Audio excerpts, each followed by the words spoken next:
Hello everyone, today I wanted to talk about cryptology, which concerns sending secret messages, and specifically I wanted to talk about the Vigenère cipher.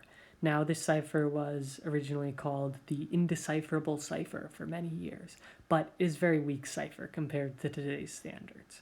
So the first thing we have to do is pick a secret message that we want to send, and in this case we'll say the message is the storm, the wind, and that's called our plain text, which can be written PT.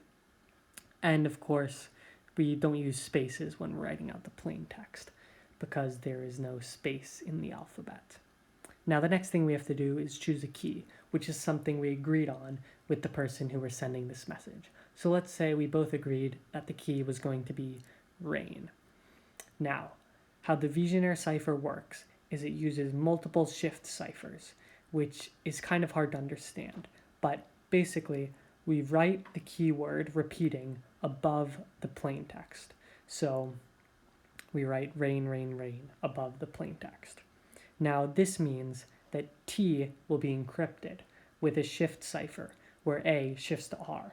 Now what this means is if A shifts to R, then B shifts to S, C shifts to T, etc.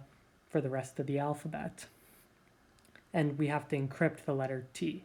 And so we find that T encrypts to K, which is going to be the first letter of our ciphertext, which we write in capital to distinguish it from the plain text. Now we have to do that with the A to A shift is the next one, which is interesting because it doesn't actually change the letter H, so H is the next letter of our ciphertext. And now we should go find the Vigenère square because that makes this process a whole lot easier. So this Vigenère square basically displays all possible shifts of the alphabet, with the plain text on the top and the key on the side. So to find what E encrypts to, we find E on the top and I on the side, and see where they intersect, which is at the letter M, which will be the next letter of our ciphertext. And we do this for the rest of the message to obtain our full ciphertext that we send to whoever is going to receive the message.